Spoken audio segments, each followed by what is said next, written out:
justement informer nous dans les justement démocratique du Congo. Grâce à Basango Wana que Wani Banga est devenu Premier ministre, Bruno Tchoubalé est devenu Premier ministre, donc il y a une élection. C'est lui qui gérait l'argent. Il fait partie de la chaîne. C'est parti na émission na bino bongo na émission bolinga mingi justement après avoir kolukaye à Kimi Sibiso Bini Sibiso kasi le to kangié ça dit bongo coordonnateur ya Kingabo Award plutôt ndeko nador le zitu kwa Zambie ndende to kosola justement aux événements na niveau Kingabo donc lelo Kingabo eko za bongo centre des échanges ndeko auto yambi lelo pour la toute première fois après avoir Kima après avoir reporté ba programme vi programme vi agenda na e kasi lelo répondre biso favorable lelo à se présenter dans l'émission Bongwana justement rediffusion émission Bongwana dimanche à partir de 12h mituna na biso to sepela beaucoup plus sur bozali ko komela biso na numéro wana bo senga bongo ba invité na bino mituna na bino e kozanga te bongo zo bien parce que na Bongwana bino population bino ba téléspectateurs bozala bon esika de biso on na kozanga te ba une fois de plus de konado mbote na mbote ndeko junior bolafa lelo coordinateur ya émission Bongwana bisika bozali bozala na biso to pesi bino mbote okimbiso mbala mingi lelo penjo kangami très bien ce que ndeko nado mwamuke lelo la kibiso vérité te pour ko ça se mwamuke vérité vous entendez aux jeunes obi ko vous entendez aux jeunes donc jeune il faut vous en droit de la vérité effectivement très bien avant to banda lelo nador azali nani parce que bato bazali komituna nador coordonnateur Kingabo Award ko tala événement salaki lelo soki mutalinga ebayo akoyeba ndenge nini ndeko nador lizutu azanani auti wapi abimi wapi lelo azala bongo remarqué na scène justement na Christian Abisso. Merci pour la question.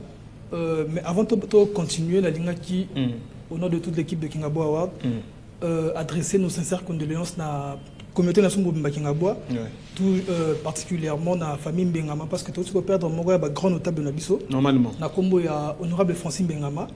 Alors tout adresser ma sincère condoléances à Nabiso. Pour la question, Nador Azanan, Aouti Wap. Namona Kingabo, Naza Natifa Kingabo, Naza entrepreneur et coordonnateur ya Kingabo Award. Et voilà, nous avons licencié dans l'IFASIC, dans Sciences de l'information et de la communication. Très bien. Parce que nous avons un Kingabo, mais nous avons comme un événement à Bongoté, les conditions nous avons pour vendre, après avoir analysé, après avoir écouté le défi à Kingabo, les conditions aussi à Kingabo et merci pour la question. Au Moni, Kingabo est très mal vu, et très mal perçu. Kingabo souffre d'une mauvaise réputation. On l'associe parfois à l'insécurité, parfois au Kuluna, et surtout à cette vieille histoire de maman Kingabo qu'on qualifie injustement de voleuse. Oui. Alors nous, mais la Kingabo est bien plus que ce stéréotype. Hein. Il y a des entrepreneurs, il y a des femmes battantes, des femmes dynamiques, des jeunes engagés, des hommes et des femmes qui se lèvent chaque jour pour faire bouger les choses. Alors nous, on s'est dit, mais pourquoi ne pas valoriser ces visages positifs? Pourquoi ne pas mettre en lumière ces forces vives de Kingabo? Donc voilà. Très bien, pour moi d'abord, félicitations pour l'idée. Tout bien, c'est moi qui non. Kingabo Award, ils en ont justement. Parce que Kingabo Award, ils ont tout le monde événement, il y a des manifestations, il y a des manifestés, il y a des nominés, il y a des trophées. Kingabo Award, ils ont merci pour la question. Kingabo Award, des événements socioculturels annuels. Parce que nous avons chaque année. Il y a des remises à trophées, des diplômes de mérite, des exceller dans différents domaines. Entre autres domaines, il y a politique, domaine, il y a musique, il y a sport, il y a culture et art, il y a social, domaine il y a entrepreneuriat, domaine social, domaine éducation. Très bien. Mais la question que nous nous posons est pourquoi Congo Kingabo? Moi, je suis limité. Pourquoi pas les attaques Congo Award, soit Afrique Award? Mais pourquoi Kingabo? On est limité. Une très bonne question.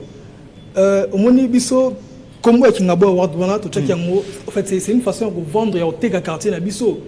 Mais on ne va pas se limiter à Kingabo, on va aller au-delà, on va aller plus loin. Tout ça, la Kingabo, le poto, Kingabo comme une plaque tournante culturelle, c'est-à-dire on veut faire de Kingabo un lieu où l'on célèbre le leader et les talents venus de partout dans le monde. Donc on va progresser avec le temps, on va ce festival international du film du Caire, ce Coran et Bandaki, le festival de Cannes. Cannes est commune en France, il y a commune en France, mais le lieu commun un rendez-vous emblématique à cinéma international. Toute une compétition africaine. Cannes est réuni la plus grande star au monde du cinéma. Bah où t'as de partout, bah grand, bah producteur, bah réalisateur, bah où t'as partout dans le monde, bah Cannes, alors que Cannes est commune. On ne parle pas du festival de France ni du festival de Paris, mais du festival de Cannes. Donc voilà, vous avez surpris, bon, peut-être lobby. Peut-être la deuxième, troisième ou quatrième édition, bon, non, quand Kingaba m'a invité peut-être, Moutoloko la Fali pour pas peut-être, par exemple, to Ferregola, to Hiro Lecoq, to Naibité Batamine, Nekarato, et Bayana Kingaba pour nos trophées na bango. Très bien. Mais na Kingaba, il y a eu des remarques, Basali, Babi, Kingaba, comme si on prenait justement quoi Moroboye, ne sait qu'à décentraliser Makambo. On prenait moi justement quoi parce que l'autre fois, à niveau à Kingaba sans fil, il y a eu même des gens qui ont eu à faire des propos en disant que non, au centraliser Makambo, juste Nangam Nabino Bata point chaud. Est-ce que aujourd'hui, il y a conscientiser, il y a sensibiliser même les jeunes sans fil, Maman Zenze, Yaoundé également? Tout ça qui est en salango, mais je pense que ouais, la première édition. La deuxième édition, la troisième édition et tout ça, représenté. Très bien, très bien, très bien. Tu creuser un petit peu sur Kingabawa, après avoir tu une image parce que TV Radio les critères justement où on adore Azali basé pour nommer Moutou, qu'on passe à Moutou trophée. C'est quel critère justement vous avez se baser justement là? Pour nos critères, en fait, candidat faut exceller dans le domaine respectif, il faut se démarquer, il faut impacter positivement et aussi être une source d'inspiration pour Nabaninga Moussou. Mais tu remarques que apparemment bateau va gagner un trophée, les amis qui vont approcher il y a même à reprocher que non parce qu'il y a un journaliste femme média parce que as collègue na botanga il y a un nommé et puis va trophée mingo pesa ngo chez comme mulumba. Ah, en tout cas non mais sans que il y a un moment où sa camarade nanga moi ça qui na catégorie on est journaliste et hommes et femmes de médias. Et ça qui je salue en passant monsieur Bivens Bala, c'est mon ami d'enfance. Tout en depuis la primaire mobimba ti et moto kende pe na humanité parce que na zonga gisusu na école wana na deuxième secondaire wana muninga nanga mais abimaki so ipona bona na bisaye. Il y a qui méritocratie, mais apparemment, j'ai ramassé les trophées. Non, mais Azul 2 trophées. Azul 2 trophées. Mais la question nous pose, tout le monde est conseiller communaux, mais on va nominé. Qu'est-ce qui s'est passé? Parce que nous avons ma politique, non, mais c'est même pas pour ça.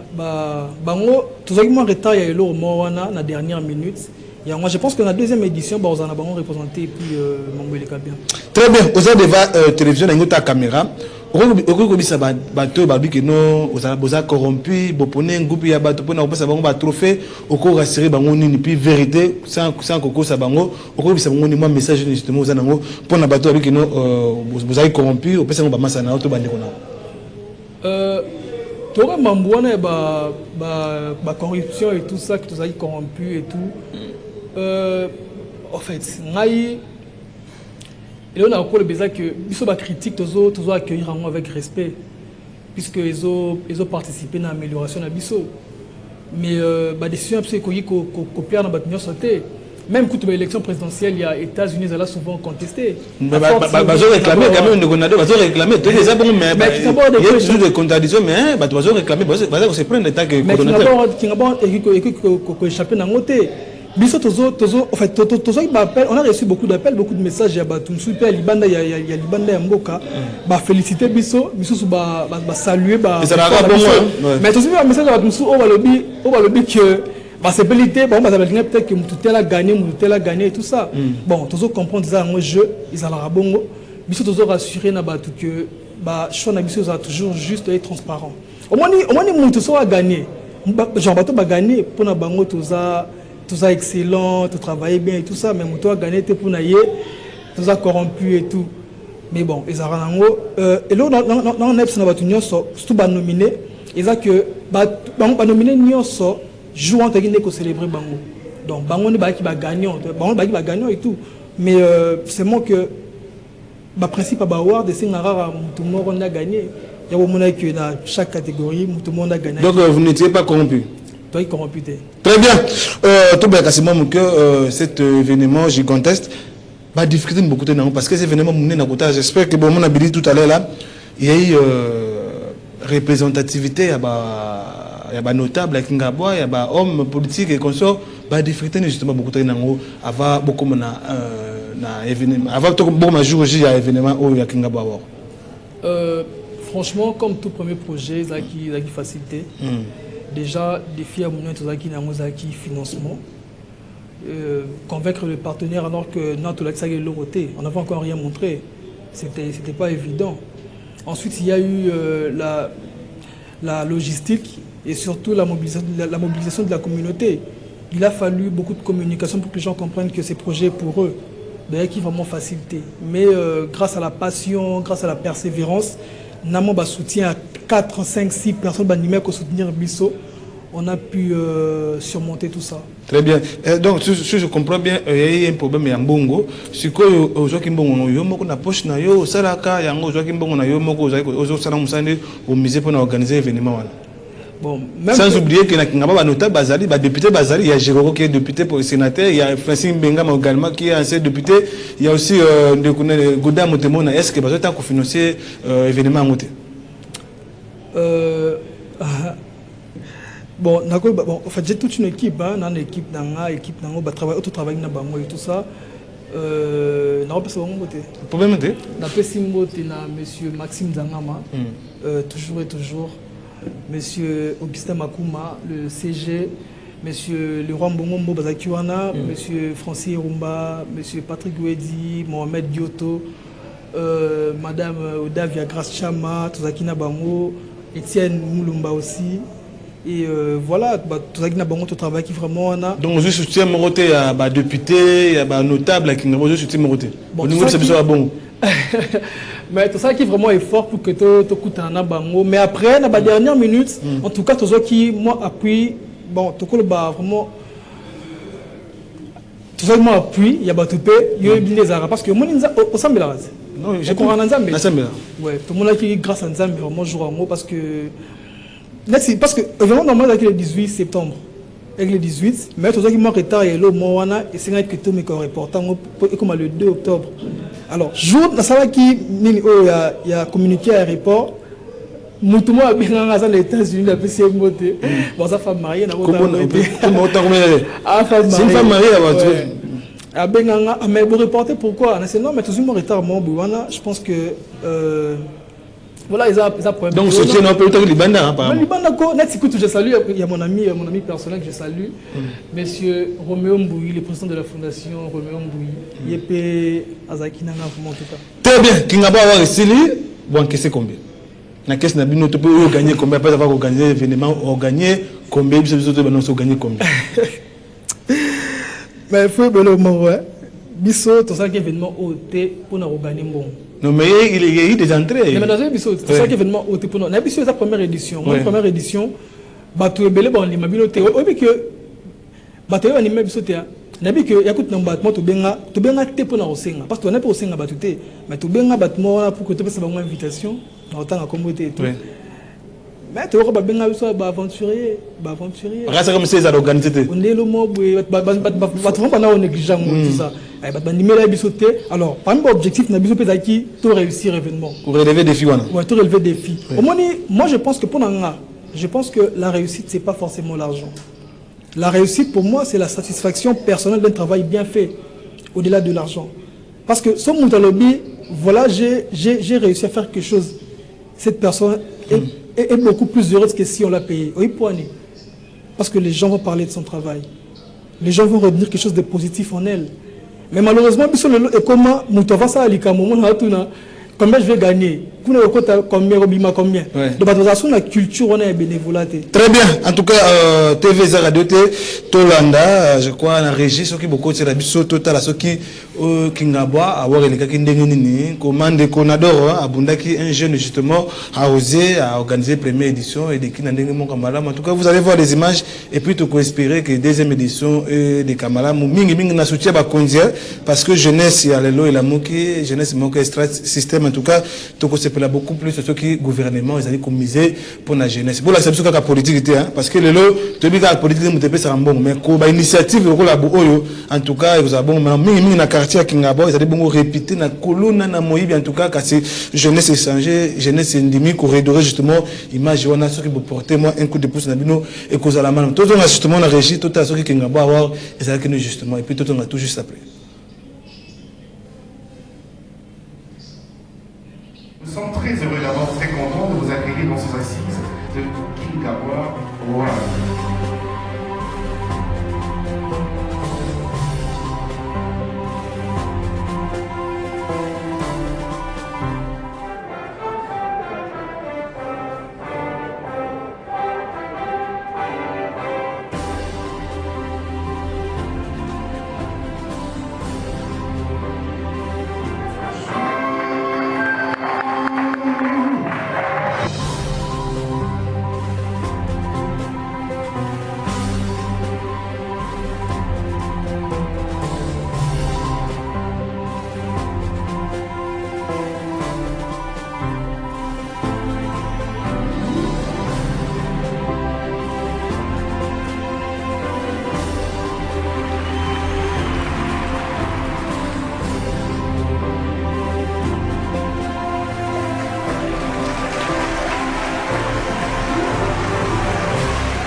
Voilà, j'espère comprendre la première édition, hein, quand il y a qualité, il y a cérémonie, il y a qualité, il y a préparation, en tout cas, on a dit juste première édition, bon, deuxième édition, et cause année.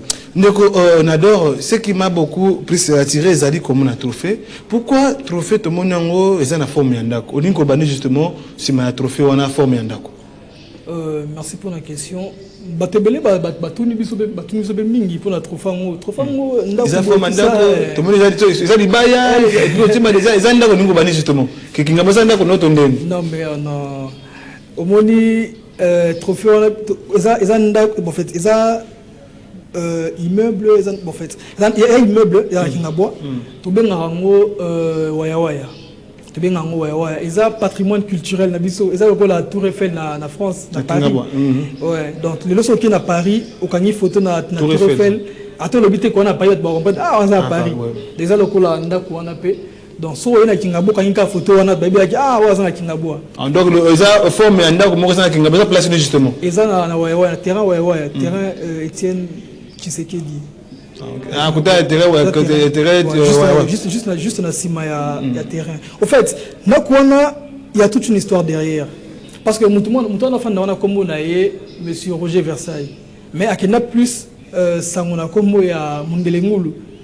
Parce que pour y avoir avant l'indépendance. Oui, avant l'indépendance. Avant l'indépendance,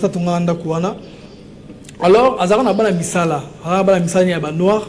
Parce que parce que abana olingate que ba noir ba kota na mabele na ye yangwana azoki mabele na ye entourage on ba fil barbelé alors ça ba misa na ye que ce qui a surprendre humain noir na mabele na ye ba rochuba ye le mona o ko transformer bango en cochon quoi na ngulu donc atonga souvent matonga c'est que histoire on est panzana ba to banga.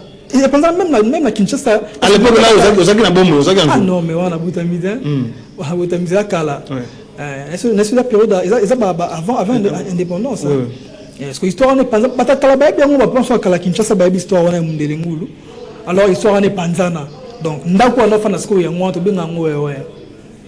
apparemment, c'est documentaire qui va organiser l'événement. En tant que moi, les gens qui ont anniversaire à Kingabwa a organisé même activité, mais comme Moussous. Au Kosikato peut féliciter. Je pense que. Parce que il y a toujours une initiative piraterie, ça a été piraté qui n'a pas à créer un dengue naïe, yonde qu'on a d'autant au vanda, au commun, au Cosepela, au Kofundi Bakangaï, tout pour Salani. Non, mais il y en a déjà, les gens remettent des trophées. On va pirater déjà Kingabawa. Non, mais Bablo a trophée, tu vas taper ça trophée déjà. Tu vas taper ça même diplôme de mérite. Mais la forme est voilà, mais ceux qui vont taper ça trophée Missou Soubani, c'est pas un problème. Parce qu'il y en a déjà, les gens remettent des trophées. Si vous entrez dans le bureau de gens, vous allez voir plusieurs trophées, diplômes de mérite. Sauf que nous l'avons rendu public, c'est-à-dire nous avons associé la population à voter. Nous avons apporté notre touche un peu marketing événementiel, notre touche un peu communication. Voilà. C'est bien qu'il y ait plusieurs structures qui reconnaissent l'excellence, le talent. Objectif Nabiso est pour promouvoir l'excellence dans le quartier Nabiso. Donc on ne sera pas le seul à reconnaître ceux qui font de bonnes choses. Pour Nabiso et Zamabete, au moins ça incite les gens à travailler et à donner le meilleur d'eux. Très bien. Tout le monde qui a la personnalité va répondre justement favorable à l'invitation. Tout le monde qualité à trophée, tout le monde qualité à événement. Objectif final est-ce que vous avez rejoindre des politiques? Parce que nous avons une façon de sensibiliser les jeunes. Dans le moment de l'élection de 2028, l'élection, tout le monde a les autres commis députés à postuler dans la députation nationale, tout le provincial. Objectif final, ambitieux justement. Où est-ce jusqu'à la révélation? Merci pour la question. Question de malade moi. Nabiso déjà na l'émission que objectif Nabiso est pour promouvoir l'excellence dans le quartier Nabiso. Voilà, mais faut bello mot qui n'a pas avoir des alliés, les événements remis à battre trophée. Qui n'a pas avoir ils ont mettre en lumière le talent et qui n'a pas. Mais je pense que célébrer ne suffit pas. Il faut aussi préparer l'avenir. Il y a tout ça la sensibilisation, tout qui n'a pas sur ma vidéo les alliés. Tout ça la sensibilisation, tout qui n'a pas genre dans la communauté Nabiso auprès des jeunes, tout ça na ba jeunes que Biso peut encore réussir. Ba jeunes le la Biso peut encore réussir. Biso peut to zona ba valeur. Biso peut to un rôle à jouer dans le développement du quartier Nabiso qui n'aboie, dans le développement de la communauté limitée, dans le développement de Mboka Nabiso. Donc voilà, l'autre monde a car rapport ni kaka faut zalaka honorable sénateur Jokomu Lumane face à la Moraboy. Il y a malam o ya sala pour nous faire le président Jean-Marc Kabou na sala elo hôtel boy peut-être nécessaire sur terrain ya ouais pour nous faire maman F Bazaï baneza moi 6 mois ma casse abima et tout ça parce que ça moi qui n'a pas été soyebi également pour nous faire honorable JC Punga nda à excellent na entrepreneuriat pour nous ils ont été na d'or tous à la yo tous à la Monsieur Pims que je salue aussi en passant, Monsieur Joe Blagounia. Très bien. Les gens qui n'ont jeunes ici, on a 3 jeunes, ou 4. Au Monique, Bazali Kobunda, Bazali Koluka, se fait remarquer, réduire quand même l'image à Kingaba, au Baza combattre justement le pas pour na Koluka Kotombo la Kingaba, si on a bien 4, au Tangana Bango. Ba jeune, Nicolas ba jeune. Ba politique, au Baza politique, au Baza dibanda politique. Ba jeune basé belé. T'as dit bosso, atta 4 mais faut belé au mot, faut belé au mot. Tu n'as pas 4 jeunes Baza ko évoluer malamu Baza un peu ce Kingaba tombon. Mais est-ce que bien sûr en tant que comme ça qui au moni faut au moins Kingaba Kingaba peut-être na ba politicien té ils appellent quand il y a aussi la culture qui est grande. Tout ça na ba tout le rôle ba monsieur Bazarba. Basala le coup moi mabé na part mususu ba tout le rôle on attend na ba jeune ozo le baté on attend na ba domaine mais on attend na ba jeune on a le ba jeune parce qu'on a 4 à 3 bon on a bandi mettre le job là que on a passé c'est là pardon on a passé Jambote on a jeune leader oui viens dire tu tiens ta émotion mais je dois vous la faire allez-y la ligne vraiment tout temps j'aime pas parler des gens en fait Donc tout ça peut-être ba jeune oiseau de kaba sauver image à Kingabo ma bien ça on a et que ce qu'on a polémique dans sens nini au moins que le bon très bien tout bien c'est sensibiliser avec ça justement j'espère que Billy les ali si ma il y a déjà reconnaissance dans si ma rep là tout le monde nous a dit qu'on sensibiliser tout le monde est assainissement tout le monde nous a ba descente na école na ba élève objectif fini justement ça dit que ça la bilo wandi qu'on adore tout le monde qui ngabo wa on essaie que ça une cérémonie pour la remise de la trophée tout le monde aussi na côté monsieur assainissement sensibilisation ba jeune yona ibisakio biso tozo tolika tutosuka na ba remise ba trophée tolipe to kende au-delà pour ça la sensibilisation o et la musamuni ba jeune mais on peut se qualifier comme ces format moko ya ba événementiel justement ils a en tout cas to kende bongo mais na biso tolika tutosuka na ba remise ba trophée moni za ba mususu ba za pena ba idée malamu mais apanga naye peut-être pe azali na ba motivation te wana et c'est parce que autant ngomona biso pe tout ba jeune au moins na kingabo vraiment c'est un peu rare mona ba jeune ba telemi ba ndenge mobwe c'est compliqué même sous moya ko kemo milai musala o bandi assainissement na ville province à Kinshasa au Kongo qu'on adore insalubrité dans la ville de l'eau na capitale o ya libongo république démocratique du Congo musala o bandi ya ko sensibiliser pour na ko assainir ville la province à Kinshasa au Kongo mingi na Kingabwa et puis bosote sali mingi je pense qu'avec Dieu tout est possible to bunda et puis voilà que c'est un moyen financier matériel justement ça va bleu ben ba moyen na biso na ba école biso na ba école to tika ba poubelle ba sac poubelle ba neti me poubelle munene on to tika na complexe scolaire apôtre Bodo ba moyen na biso moto kiyi to tiki to sensibiliser to conscientiser ba jeunes ba élèves to kinara banzela ba marché ba wenze qu'on sensibiliser ba maman na biso to kotika ba maman ba poubelle tout ça voilà to ezara likanisi moko ya ko amoni ya ko toti au moins ta so kena kingabwa au moins pena ki ezamba côté bon kana kingabwa donc on a besoin mixation ya mixer s'il vous plaît kana kingabwa te mais na Kinshasa ezamba ko ebele ezala un peu moni batumso lelo popo ça son ligne assainissement mais lobi romona mutabo kineka ni libanda alors surtout les caca montre autant que le longo soit au PC sac poubelle te me conscientiser tout ça donc voilà autre chose mon ande qu'on adore parce que TV za radio te bilezo là que ça autre ça dit comment on a ba école na ba orphelinat aux autres soukaka na ndenge aux autres ba biso parce que on a mon ça politique au politique tout le monde finit par région de politique autre chose on a sensibilisation tout le monde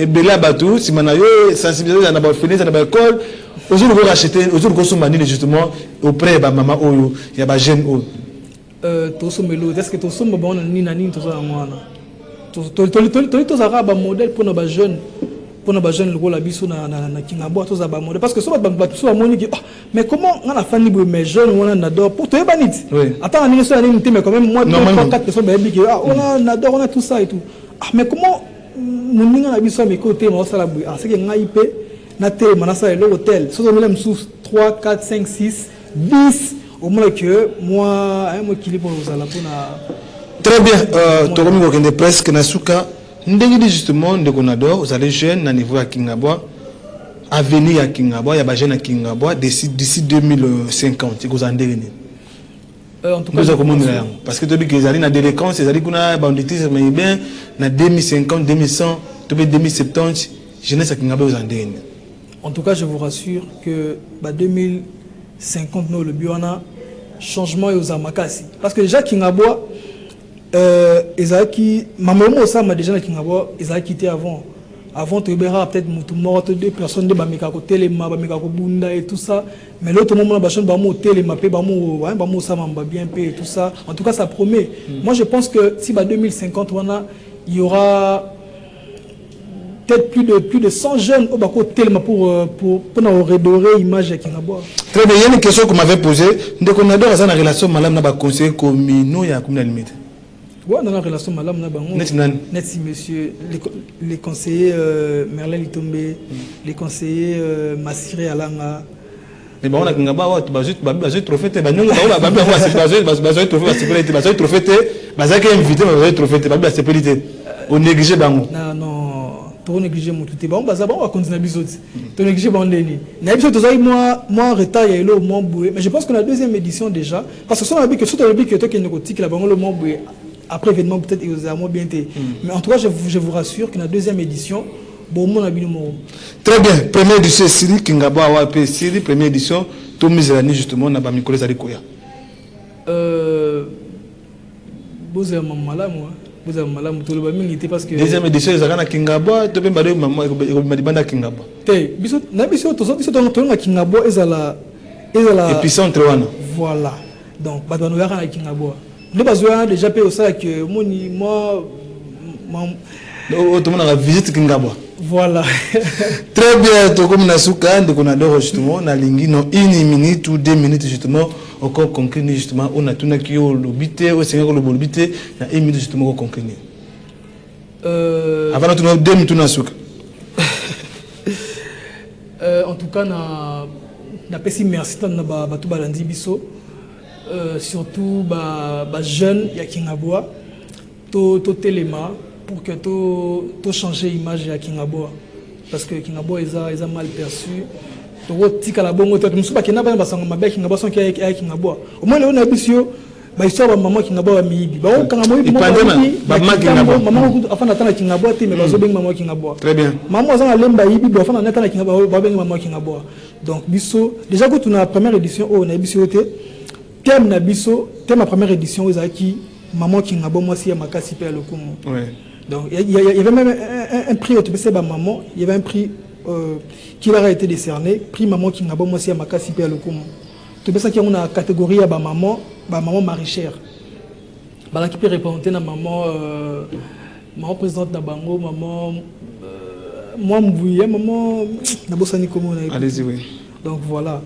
Et puis là on reste à jeune surtout à Kingabo, il n'y a pas des rêves plus grands, il y a que des personnes avec des petits esprits en vrai. Croyez en vous et Dieu fera le reste. Aux représentants à Kingabo, la difficulté justement Kingabo et je écoute en anglais lorsque Babengio devant chef de l'État Bengio peut-être aux jeunes na initiative Babengio à Solonayo pour échanger naie sur tout nous la difficulté justement au Kingabo je écoute en anglais lo autant on va na rotali Kingabo ça na problème à Kingabo ça na problème à la difficulté justement bah problème côté à jeunesse côté à Mamou Kingabo en général environnement, courant, maille, état de route et consort. Mais bah quand ils mais aux représentants justement toute une jeunesse c'est Kingabo. Bah pas mes ébélés, mais je pense que pour le bilan même na ba mission zoya parce que biso to na projet moi coûte nous pour na assainissement. Toi il a projet moi na fait tout na gouverneur de la ville. Mais c'était un peu difficile. Mais je pense que ceux qui ont souligné que tu audience, tous un projet moko, c'est la gouverneure et puis je pense que même en bas changement aux vraiment belé. Très bien. Nous sommes arrivés à la fin de cette émission. Bon, on a Bongo pour la toute première fois de Konador les outils. Azali Bongo Koronate à Kingabo Awa, on a tout solo justement aux Aki Bongo événement. De retrouver Nasuka, question à Dibosso. Vrai ou faux Kingabo Awa, Azali Bongo financé dans le sénateur Jérôme Moulou. Faux. Donc on adore les autres à balater. Célibataire. Comme Nasuka, on adore Nasuka justement avec le Kabanayo. Manifestation qui n'a pas on a assainissement aux alliés alliés aux alliés partenaires qui les ont bongaté à Daniel Bumba. Aux ATV bah aux objectifs là aux wangana. Comment ça te monsieur ça a partagé. Daniel Bumba financé assainissement parce que d'après d'autres alliés comme on a comme monsieur aux alliés moko IDPS mais aussi bana na ngambo nano. Dès la zaboué na tika atako ta parti politique monté. Bon financement à assainissement. Daniel Bumba. Aujourd'hui atelo na biso to ça na ba propre moyen na biso. Mais tout le cas qui tout coûte un gouverneur mais il y a qui un peu voilà mais n'a le but peut-être que ton salaire politique ton photo salaire politique parce que ceux qui l'ont net n'a minute exemple chef de l'État béni alors mon fils n'a ligne ou exercer fonction telle ce qu'on a pour très bien déjà ba ton so ba balé intime na okaka mi balé ba intime na yo o be bazali na Kingabo Awa o bazali ba trophée mi balé na bogi bango déjà même so okayete te o bandela biso te wana yesa police des amis intimes o bazali trophée na kati Kingabo Awa o bazali trophée tu me dis Jobla Gazana ami intime bazali trophée homme ta polémique hein mi balé te balate Nous sommes arrivés à la fin de cette émission réalisée par Bruno Nzinga. Nous étions assistés justement Nandeko et Etiel, justement Etiel Mounumba. Moi, na maman wa Kapinga Rose, en tout cas, tout ça qui assisté na ami accompagné Ndeko Nador, kasi azu paraté na émission, kasi to Didier bongo émission yango et pas na parce que azali justement na biso na plateau, mais azasi ma caméra Ndeko Etiel Mounumba, moi na maman Kapinga Rose, en tout cas, bon week-end place aujourd'hui. J'espère qu'après, monsieur Soki, on a d'autres personnes quelque chose à votre cabane. Pour moi, en tout cas, dans le bébé l'été, NL Beauty que je salue en passant. Et je salue mes parents, papa Albert Nyatonti, ma maman Egidia Kessé, mon petit frère Gianni Touski là. Bretard de Siki qui a mon petit frère et ma soeur Nanga, ma petite soeur Nanga et toute la famille. Très bien. Mais à toi, comment madame, attends, célibataire engagé, vous êtes célibataire engagé, t'es bon. Nous sommes arrivés à la fin de cette émission réalisée par Bruno Nzinga, Réti Motomine, la coordination du Moutiri, la production. Quant à moi, je vous dis au revoir, à la prochaine.